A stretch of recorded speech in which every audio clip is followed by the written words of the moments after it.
Our next guest is Ahmed Masoud. Ahmed is a writer and theatrical director. He's going to read from Come What May, his novel.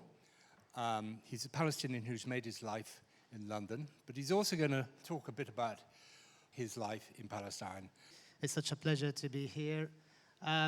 It's obviously a strange situation for me to be in, because the whole event is about ShelterBox and supporting ShelterBox. But when I think of my family and my people, I don't think of them in tents and needing this support. Because as Henry said at the beginning, we're a nation of great writers, musicians, doctors, and scientists, and the good and the bad, and the mix with everything else. So for me, it's quite difficult to come to a fundraiser for my people to be in shelter. However, the way I look at it and the way I see it is actually your support here and this whole event will preserve those people in their lives to become the writers. Those kids you saw on the screen in there, they will be the next generation who will rebuild and who will actually become the future for Palestine and Gaza. I have nephews and nieces, I know people and kids, I know neighbors, I know cousins, young ones who actually died of the cold because they had no shelter. And can you just imagine that, just babies just dying in there? So just wanted to put that into context, and just wanted to sort of remind you that your presence and your support in here is extremely valuable. So thank you for taking your time out of your evening and coming here. I don't know if you can see the pictures in there. Again, this is related. I just wanted to talk a little bit about Gaza. This is, if you can see it, my house in Jabalia, which no longer exists because it has been bombed completely. This is where I grew up. This is the sitting room, the living room, beautiful, lots of memories, etc. So unfortunately, it's all gone. I grew up in Jabalia camp, lived most of my life in there. This picture was taken in May 23, which is only 5 months before October 23, of course. I was there on a visit. I go there very often, usually once or at least once a year, but often twice. That last time I went there, I was going actually to find a place where I can start to build a theater in Jabalia. And I wanted to create like a sort of community theater which can build and work with artists there to create a theater in Gaza. Oh, that's better. You can see it now. See, I told you it was beautiful. Can we move to the next picture, please? This is Gaza City. This is my niece, Fatima, who's studying to be a pharmacist. Her studies have stopped now. She is now back in Jabalia. She spent 1 year and 3 months in Khan Yunis in a tent, but now back in Jabalia after the ceasefire. Next picture, please. And that's me. I thought I would just stick myself in there. Why not? Also in the same visit in May 23, that, and again, I just wanted to show this picture just to kind of show you the vibrance of life in Gaza, and like the previous picture as well, was a very, very beautiful place, a city that was like any other Mediterranean city with its beautiful cafes and beaches and alleys, etc. Next picture, please. This is another house I wanted to buy, but it was way too expensive, unfortunately. A beautiful Ottoman house that was actually empty because people believed that it was possessed by the jinn. And I was like, brilliant, I can work with the jinn to create this amazing theater. It would be brilliant. I don't have to do anything. I don't have to write anything. Let's just let the jinn perform. But unfortunately, it's now also destroyed, this beautiful Ottoman house that you can see in there. Next picture, please. Just again, some pictures from Gaza. Another one, next picture, please, as well. Some of the places that I used to go to, because I'm showing all the pictures for a point that I'm going to talk about in a minute. Next picture, please. Me and my nephews and nieces in Jabalia. And next as well, please. My nieces, again, just going to those sort of people that we're talking about. She's a nurse, she's a designer, she's a doctor, she's a pharmacist. All students that have their studies interrupted. And I've been trying to support them with their studies and hopefully get them out of Gaza at some point to continue their studies. Incredible high achievers that I think will be the next generation to rebuild Gaza at some point. Next picture, please. This is Farah, who's studying to be a doctor. This cafe is the same cafe that I sat with my friend Rifat Al-Arair, where you heard the poem before that Nina has read, If I Must Die. He was a close friend, so whenever I hear that poem, it really breaks my heart, because we sat there and we were planning a Palestinian literature festival that we wanted to put on Gaza and invite writers. Next, please. Again, next, just random pictures in there, and the next one. And this is Jabalia before it was destroyed, and another picture, please. And again, this is the market where I grew up. Next one, please. And next one. This is on the eve of the Eid, actually. It was so vibrant and full of life and people. And the next one, please. And this is how it is now, which is unfortunate. I literally grew up in this street in here. This was like my stomping ground for a long time. Henry kindly went today and looked for a pointer, which is in my pocket, but I just want to say something. If we actually, can we zoom out a little bit of the picture? Yes, that's better. So this is where I grew up in here. My house that was destroyed, as I showed you, was over there. In this area in there, that was the start of the genocide and the obliteration of the whole of Jabalia. That was in October 23, when the first kind of neighborhood was bombed completely, and about 23 of my cousins were killed. And even till today, we haven't yet been able to recover the bodies, because they're all under the rubble in there. If you remember that, there was about 150 people to 200 were killed. That was in October, at the end of October. And in my opinion, that's what started the genocide, because there was no international outcry about it. Nothing happened in there. But all of this is Jabalia completely destroyed. However, in some sort of stroke of luck in there, this in there is my brother's house in there, still standing and still mostly intact. So I have 5 sisters and 3 brothers.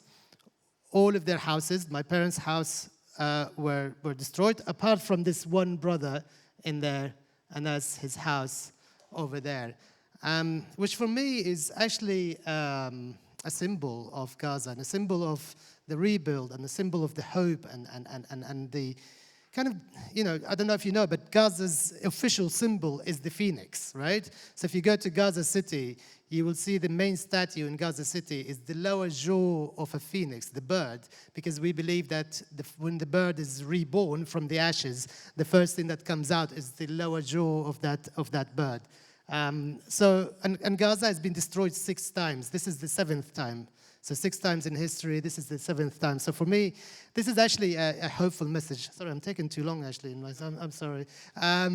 So I feel like it's actually hopeful, because what's happened now is that my brother's moved back. He's taken all of my siblings in there. So it's a very, very packed, think of it, an extended Christmas dinner. So lots of family issues in there, lots of fights that I have to deal with of who took that blanket and who, and all of these things. But I'm fine, I'm happy to deal with these things.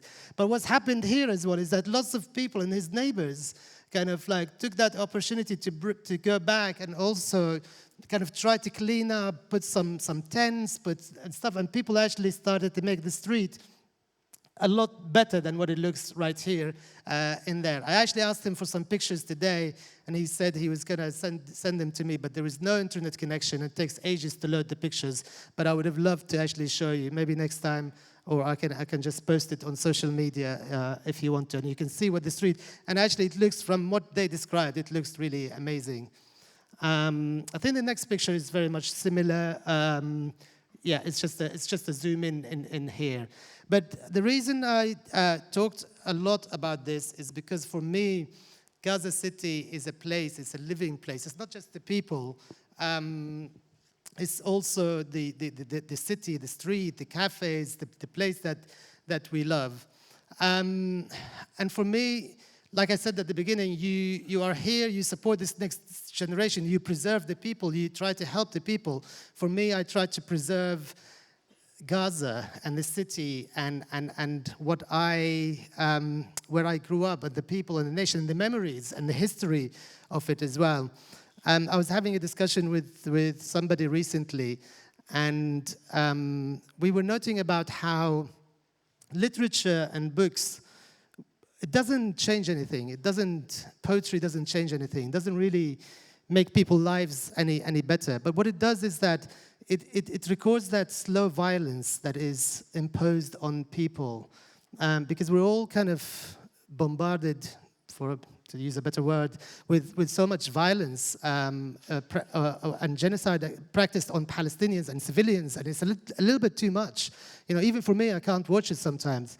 But when you read a poem like Rifat's poem or a book, you just dive deep and you absorb that trauma and struggle that people are going through, not just in Palestine, but any nation around the world. So that's why literature is great. And when you're reading a book, you're often looking for that book to give you something a bit more than just like an immediate picture in there.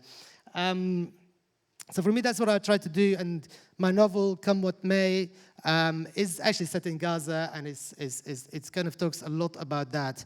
But for me, literature doesn't just do that, but also gives you a way to cope. When you read a poem, even if you're not from there, from Gaza, from Palestine, you actually process your emotions yourself. If you read it out loud, if you think about it before you go to bed and all of these things. The genocide has made me a poet. I never wrote poetry before until my brother was killed in January last year, and I wrote him a poem. And then since then, I've been writing poetry, and it's helping me to cope a lot. But it's also helping people around me to cope, not just me, but also my family in Gaza, but also friends and people who read it and get to understand it and be transported into that world through the medium of words and imagery and beautiful words as well sometimes, rather than just the instant, often violent kind of newsreels that we see, which I'm not saying don't watch that, by the way. I'm just saying it's just a different side of the things that we do. So I'm going to read you some of the poems in here. I don't think we're going to have time. I'll use that one? Okay. Okay, yeah, that's better. Thank you. Oh, it's even louder. Thank you. So I'll read you some of the poems, and if I could just have some light in here, please, so I can see. Thank you. So this poem I wrote a few months ago when Rafah was being destroyed, and it's called To Gaza with Hope. I love you further, I love you more, even with no buildings, even with no cafes.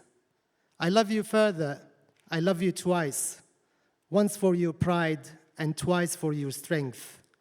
Your Jabalia will be inside my heart. I will write it on every beach and on bus stops. I will call my children Rafah, Khan Yunis, Nusayrat, and Bet Hanoun. I love you further, beyond what they say and their pain, away from their tanks. I will continue to eat chili like you taught me, tell jokes as you showed me, love life the way you do. Be brave and resist. Keep hoping, keep dreaming. I only ask you one thing, stay there for everyone I love. Thank you.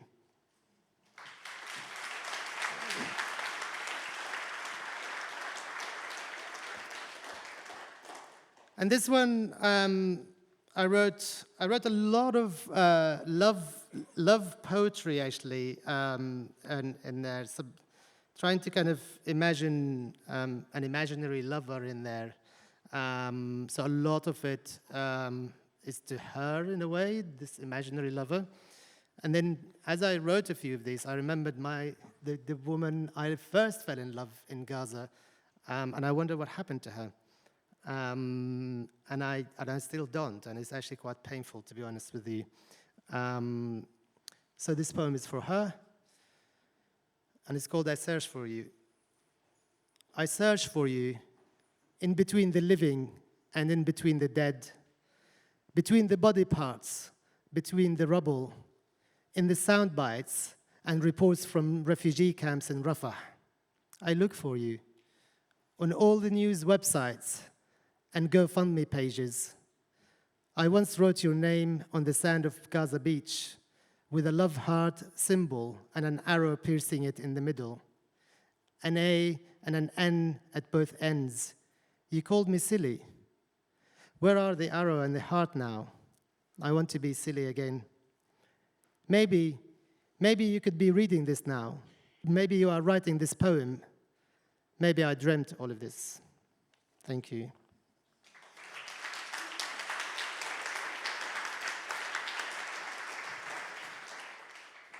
And I'm just going to end with this, and it's called Words. I was going to end with another poem, but I realized it was too rude, so I will have to save it for another time.